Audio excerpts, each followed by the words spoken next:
अस्सलामु अलैकुम रहमतुल्लाहि व बरकातुहू। एक आपको हैशटैग हर जगह पर नज़र आ रहा होगा, अंधभक्तों की तरफ से लव जिहाद, जबकि लव जिहाद नाम की कोई चीज़ है नहीं। अल्लाह का बहुत बड़ा एहसान होकर हमें झूठे दावे हैं। अपने खुद के हराम कामों को, अपनी खुद की इनलीगल चीज़ों को रोकने के लिए यूँ समझे कि मुकम्मल तौर पर दूसरों को गलत साबित करना, ये अंधभक्तों की आदत होती है। तो इसीलिए लोग एक लव जिहाद के नाम पे ट्रेंड चलाते हैं, जबकि ऐसी कोई चीज़ नहीं है। असल में जो चीज़ चल रही है और जो मुकम्मल तौर पे लोगों की ज़िंदगियां बर्बाद करने का काम चल रहा है, वो भगवा लव ट्रैप है, जिसमें बाकायदा ना जाने कितनी मुसलमान की लड़कियों की ज़िंदगियां बर्बाद हो चुकी है और कितनों की हो रही है। मगर इन सारी चीज़ों का सबसे बड़ा ज़िम्मेदार, अगर मैं अपनी सोच बता रहा हूँ, मैं किसी को मानता हूँ, तो वो मुसलमान जो हैं उनके नौजवान। मुकम्मल तौर पे आज लड़कियां मुर्तद हो रही है तो क्यों हो रही है? उनको मुसलमान लड़कों के अंदर वो अच्छाई नहीं दिख रही है जो उनको उन अंधभक्तों के अंदर एक दिखावे की अच्छाई दिख रही है। वो दिखावे के लिए अच्छे बनते हैं, असल में वो अच्छे नहीं है, दिखावे के लिए अच्छे बनते हैं। आज मुसलमानों के एरियो के अंदर मुकम्मल तौर पे 12-12, 2-2, 3-3 बजे तक के अंदर चाय की होटलों पे मुसलमान लड़के बैठे रहते हैं। ऊपर के 2 बटन खुले, लुखागिरी, गाली गलौज, फिर एजुकेशन के अंदर सबसे पीछे, रोज़गार के अंदर सबसे पीछे, बेरोज़गारी के अंदर मुकम्मल तौर पे सबसे ज़्यादा हम मुसलमान लोग आगे रहते होंगे। नौजवानों की बात कर रहा हूँ, क्योंकि काम मिलता है मगर हमारी जो हड्डियाँ हैं वो हराम की हो चुकी है, हमसे मेहनत नहीं होती है। अब आप खुद बताएं, क्या ऐसे लड़कों को कोई लड़की पसंद करेगी? नहीं करेगी।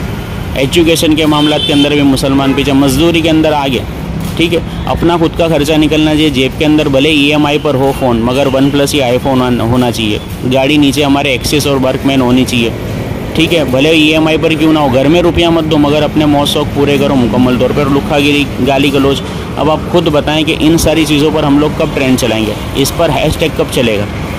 समझाने के लिए जाए तब भी मुकम्मल तौर पे मार धाड़ करना, गाली गलौज करना, अंदर अंदर तो तलवारें और छुरियाँ निकल जाती हैं, मगर बाहर जब हुजूर की इज़्ज़त की और अज़मत की बात आए तो जल्दी किसी की आवाज़ नहीं निकलती।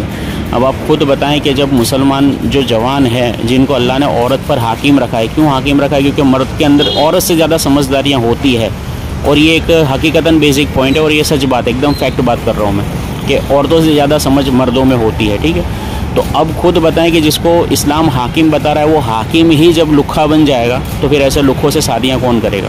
आप लोगों से रिक्वेस्ट है कि मुकम्मल तौर पे इस भगवा लव ट्रैप को अगर हमें तोड़ना है तो हमें सबसे पहले हमारे नौजवानों को और हमें खुद को सुधरना पड़ेगा। एजुकेशन के अंदर हमें ध्यान देना पड़ेगा। अगर हम पढ़ लिख नहीं सके, हम अपनी औलाद को एडवोकेट बनाएं, कम से कम LLB तो करवाएं, ठीक है। 12 पास, 10 पास, बाकायदा इतना भी मुसलमानों के अंदर पढ़ाई लिखाई नहीं होती है। कोई 5 पास है, कोई 4 पास है, कोई 10 फेल है, कोई 8 फेल है। अब आप खुद बताएं ना यार, कि हम जब अपनी लड़कियों को मुकम्मल तौर पे माज़अल्लाह खुद ही फ्रीडम देते, तो जब फ्रीडम देंगे तो फिर वो बाहर जॉब करेगी तो उनको मुसलमान के लड़के कहाँ पसंद आने वाले? तो सबसे पहले हमें अपने गिरेबान में झांकना है। मैं मुसलमानों को गलत नहीं कह रहा हूँ, मैं मुसलमान के लिबादे के अंदर जो इस्लाम को बदनाम कर रहे हैं और इस्लाम को डिस्ट्रॉय करने की कोशिश कर रहे हैं नौजवान, उनकी बात कर रहा हूँ। हमें सबसे पहले अपनी औलादों को और हमारी नस्लों को एजुकेशन पे डालना पड़ेगा। आलिम बनाए, साथ में डॉक्टर भी बनाए। हाफिज़ बनाए तो साथ में उसको मुकम्मल तौर पे इंजीनियर भी बनाए। मुफ्ती बनाए तो उसको साथ में डॉक्टर भी बनाए। हमें इन सारी चीज़ों पर काम करना पड़ेगा, तभी जाके हम बातिल से लड़ने की ताकत रख पाएंगे। वरना हम खाली बस एक मुकम्मल तौर पे हो हा करें, बुमा बुम करें और होना कुछ भी नहीं हमसे। आप लोगों से रिक्वेस्ट है कि तवज्जो दें इस मामले में।